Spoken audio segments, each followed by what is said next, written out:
Hi, everybody, and welcome back to Airgap at RSA 2021. Our next guest, Mr. Ted Harrington, here to talk about ransomware and how we can stop it. Mr. Ted Harrington, welcome to Airgap at RSA 2021, my friend. Yeah, thanks for having me. Excited to be here.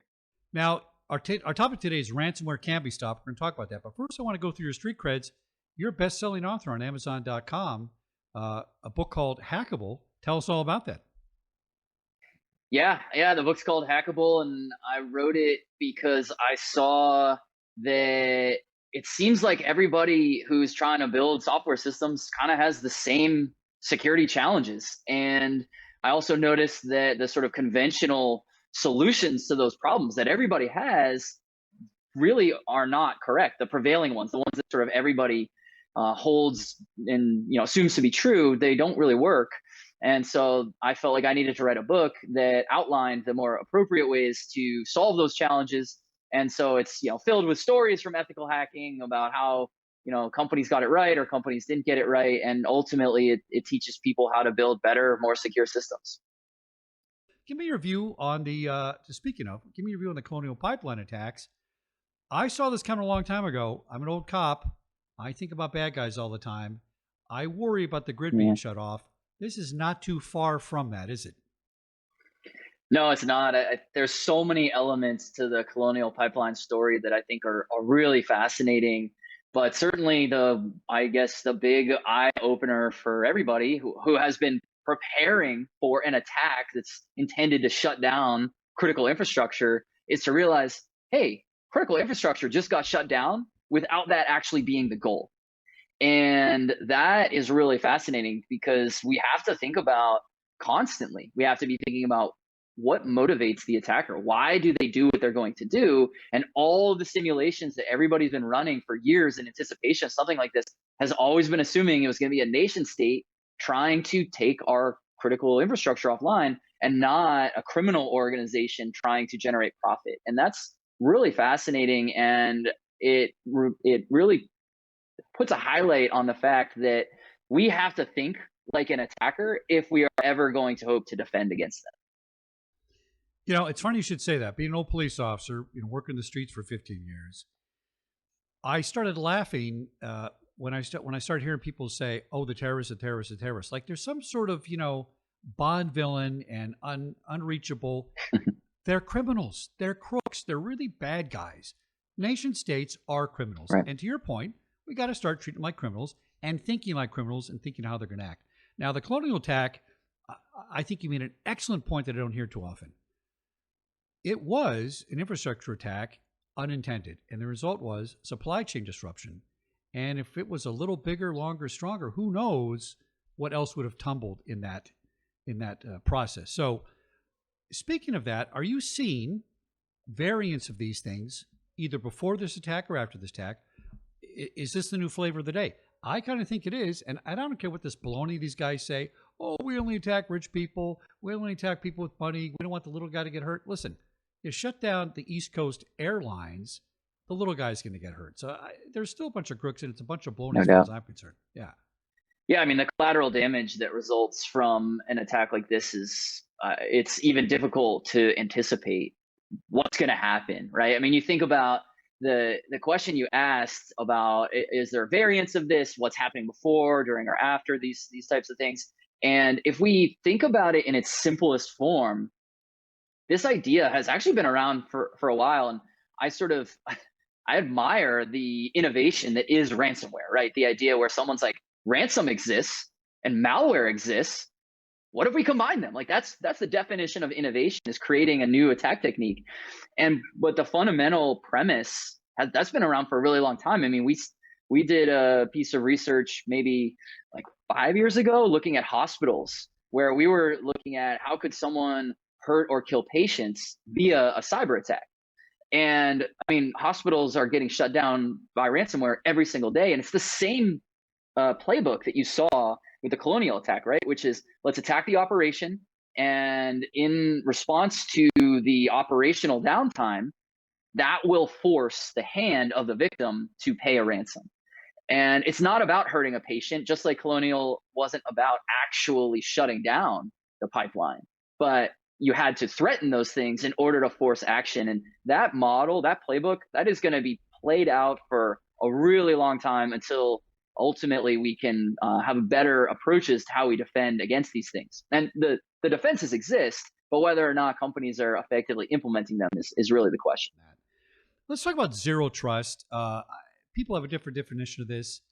You know, to me, zero trust at the studio was, can I come into the studio? No.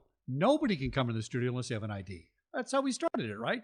And we look at networks, and networks say, we let everybody in because, you know, it's too hard to keep everybody out. And then once they get in, we'll decide. And now we're moving to authentication. And I'm going, really? Shouldn't we have been doing that for 20 years? Tell us about zero trust in your mind, how that works. Yeah, I mean, I think the way you describe zero trust in the studio context, that's exactly right. It's I often refer to it as assume hostility, right? Where you just assume that everyone is an attacker until they prove otherwise, rather than the other way around. And I think a really powerful metaphor that we can use to represent this idea of zero trust is, you know, we're coming out of this pandemic right now. So obviously the idea of wearing a mask is like, everybody's familiar with this concept across the world. And so zero trust would basically be when you're walking down the sidewalk, you just assume that every other person you're going to come into contact with has COVID. And so that's why you wear your mask and you keep your distance and you wash your hands and you're doing all of those things. And so that's really what zero trust is, right? It's assuming the other person is the thing you want to avoid. And then you work backwards from there about whether or not you want to allow them trust or access or anything like that. So zero trust is a long-held idea. It's not new, but I'm really happy to see that it is an idea that people are really starting to apply more. And maybe the phrasing of it of assume hostility, maybe that's why it wasn't adopted as well as it is today, because zero trust just sounds better, maybe. I hear you, but listen, you're speaking the truth. That's what it is. It is what it is, right? Now, here's my question for you from a technical point of view. Time to market. I had to get my app out there. I had a teeny line of security. It was a password. Can I rebuild these networks with zero trust when the foundations are laid upon layer and layer and layer of trust, right? How do you rewrite all that code, and how do you get to a zero trust model? How do you even start with some of this legacy stuff, especially?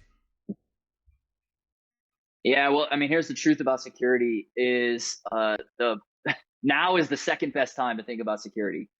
The best time would have been when you started building the thing. But waiting is certainly going to be worse than taking action now. And I always talk about the idea that even if it's already late, right, you're going to have to now invest a lot of effort to sort of redo or undo work that was already done. Well, okay, that's what we got to do. That's what we got to do. But the earlier in the process that we can think about security, the better it will be for everybody. I think about this idea how in pretty much every morning when I wake up, the way I start my day, after I work out, is I make myself a smoothie, and it's filled with all kinds of like delicious, nutritious stuff in your spinach and pea protein and nut butter and all this stuff. And when I pour the smoothie out, I can clean the blender in one of two ways. I can either do it right then, or I can do it later. And this is a metaphor for building security into the process, because to clean it right then, it's kind of like annoying in the moment. I've got a million things I want to go rush off to do, and I don't want to sit here and deal with this thing. I'll just put it in the sink and I'll come back later. And that's what most people do when they think about security. Like, I'm going to deal with security later. Well, what happens when I come back later? All of those healthy, nutritious ingredients have just hardened. And so in order to clean the blender, it's so much work. I have to soak it, I have to scrub it, I have to disassemble it. And it's a pain in the butt.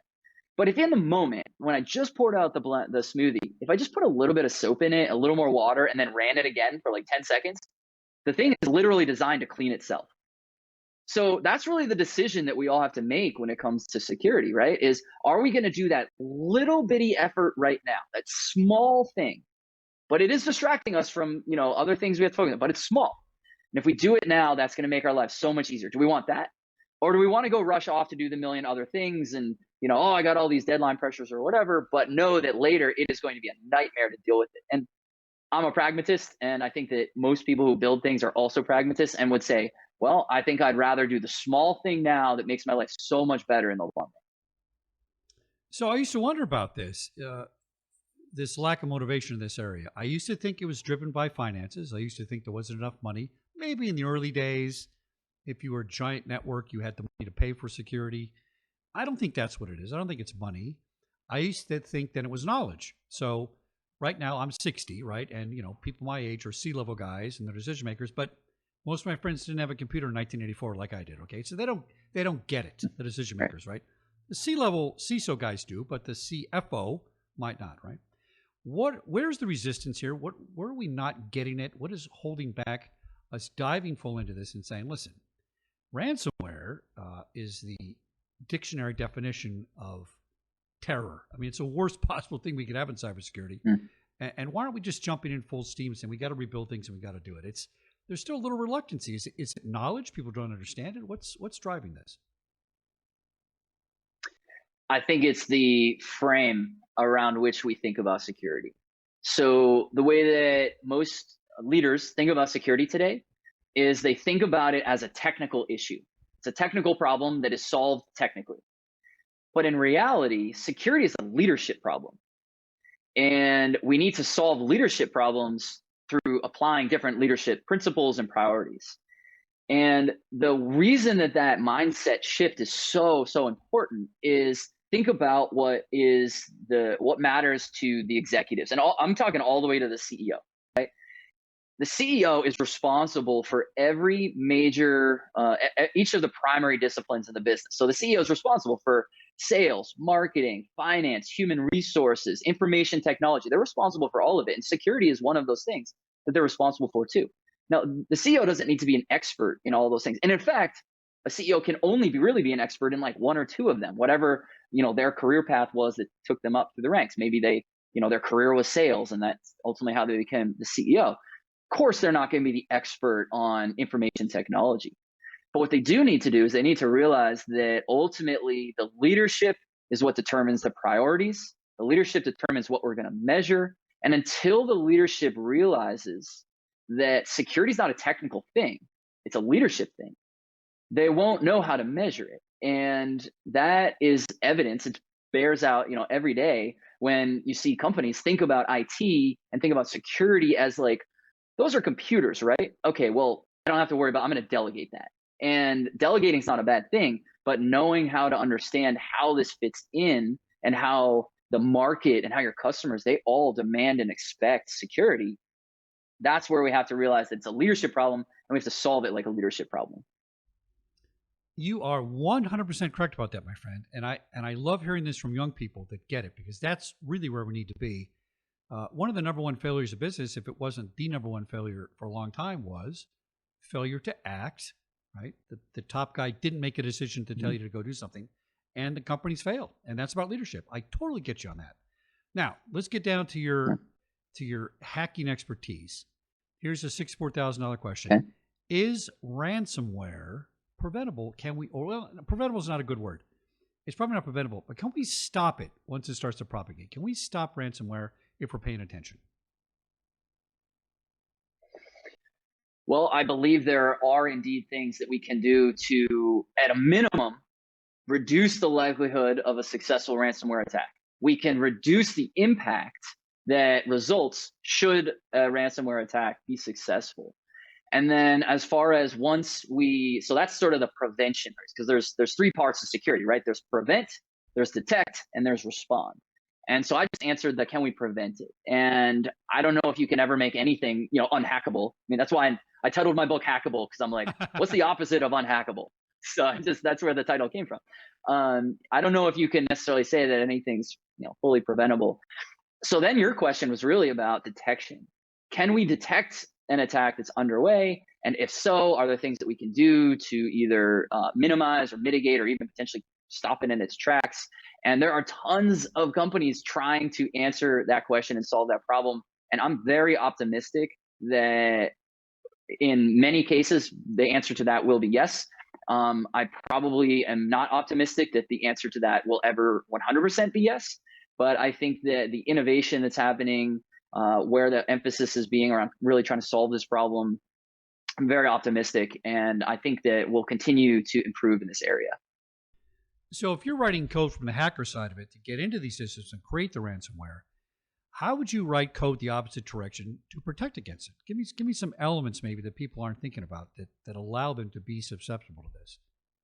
I don't know if I'd think about it necessarily in terms of how do I write code that defends against it, although I think there are many really elegant ways to do that. But I'd be thinking more about how do we make it so that ransomware is neutralized?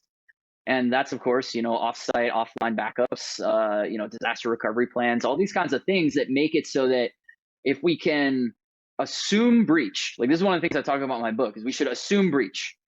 And if we can say, all right, we've been breached, now let's work backwards from there. What do we have to do? What we're able to do is we're able to realize, or we're able to ask questions that have direct answers to them, which are things like, well, if we're breached and ransomware has successfully made its way into our systems, how do we recover from that? And really what you see with many of these cases where big major companies are getting victimized in major ways, and what happened with Colonial is a great example of it. It's because the effective mitigating techniques weren't actually properly implemented.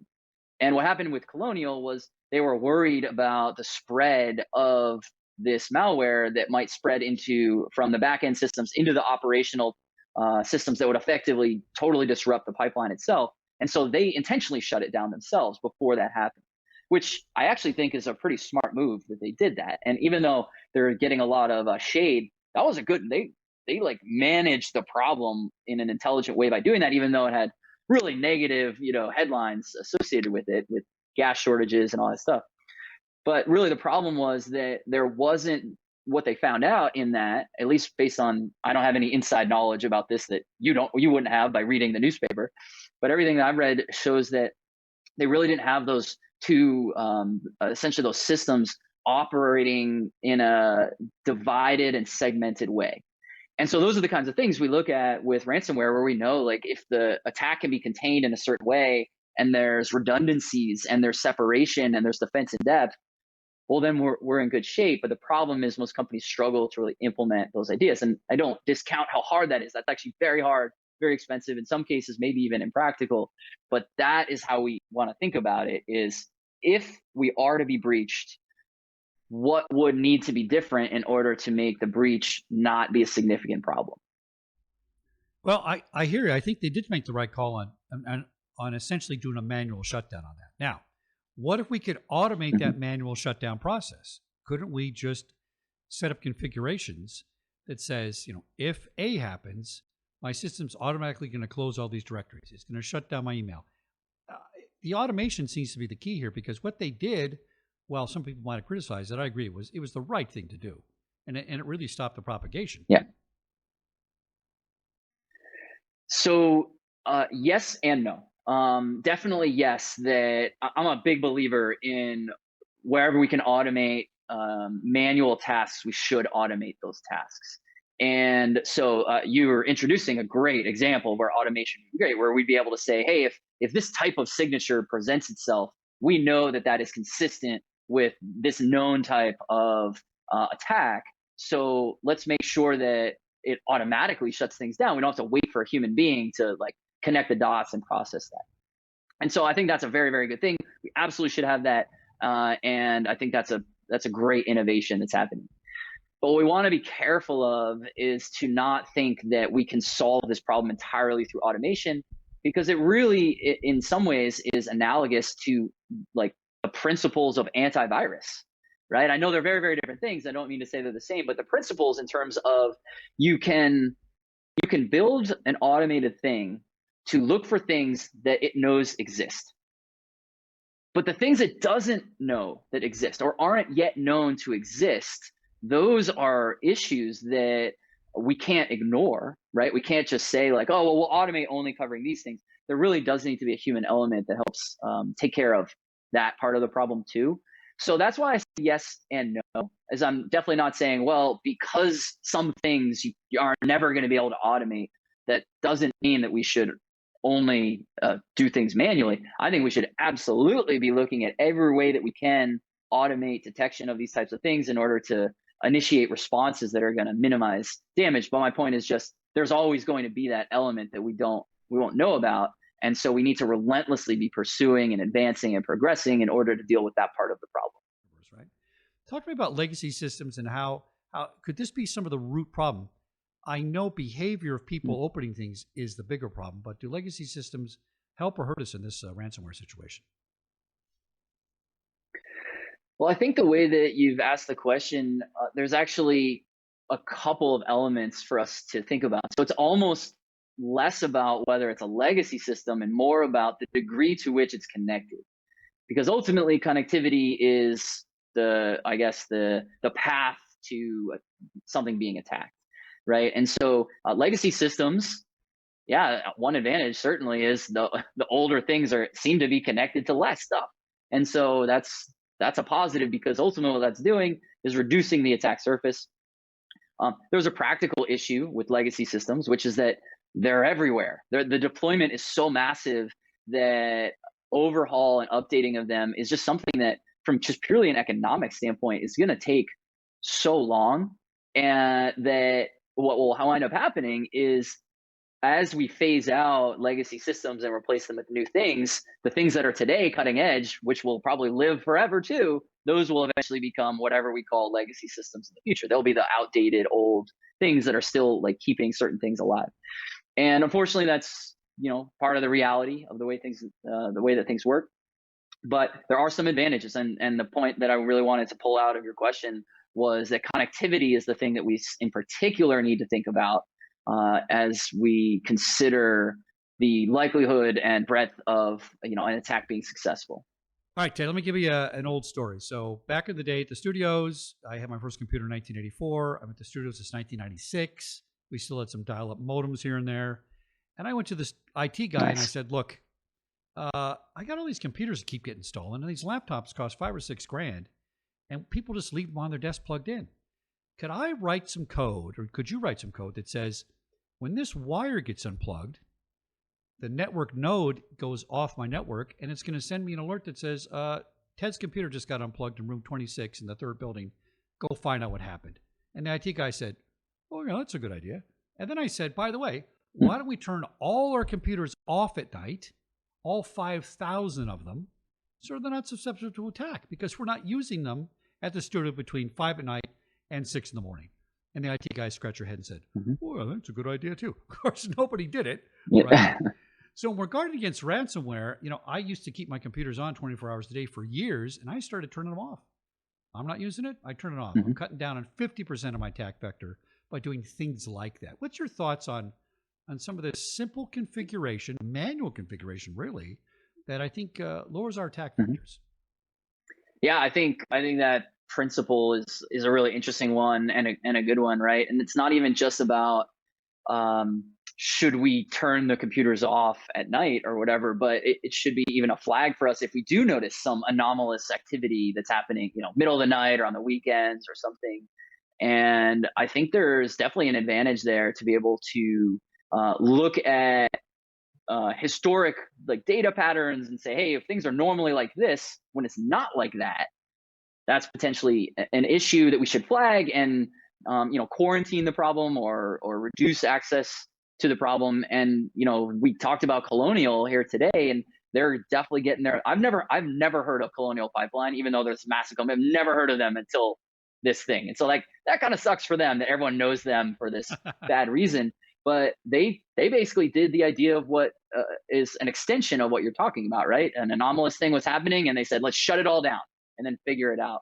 And I think that is wherever an idea like that can be implemented without completely disrupting or destroying the operations that might need to happen. I think that's awesome, because we also want to be careful of an attacker who says, well, could I get them to shut themselves down by initiating an attack that's noisy that I know they'll catch, and then they take themselves offline. And attackers are creative like that. But I think that this type of innovation that you're talking about would be the kind of thing that could be really powerful. It goes. Anyway, great talking to my friend Ted Harrington. He's the best-selling Amazon author of Hackable. Yeah, you can find on Amazon. Also, if this conversation triggered any ideas or questions, or people want to talk about security testing or ethical hacking, or learn more about the book, or figure out where to reach out to me or follow me, just go to tedharrington.com, and all that information is there, all my contact info. And yeah, I'd love to hear from anybody who has any questions or thoughts. Excellent. Thanks for coming on the Airgap RSA conversation, my friend. Been really interesting. And offers back to you. You want to get on the show and talk to me on Security Guide TV? Just let me know, and we'll continue the conversation. I found it really interesting. Thanks so much. Thanks, everyone.